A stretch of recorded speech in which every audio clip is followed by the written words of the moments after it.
Директорка на детска градинка во Кочани вработила негувател без лиценца. Доби кривична пријава. Оделението за внатрешни работи Кочани поднесе кривична пријава против Ј.Е., 51 од Кочани, поради постоење основи на сомнение за сторено кривично дело, злоупотреба на службената положба и овластување.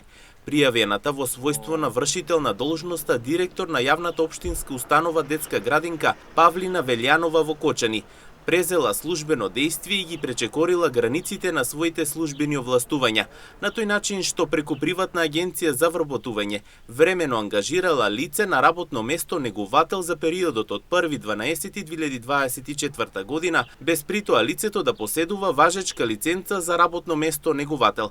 Со наведеното дејствие, пријавената овозможила лицето да се стекне со имотна корист од 164.824 денари.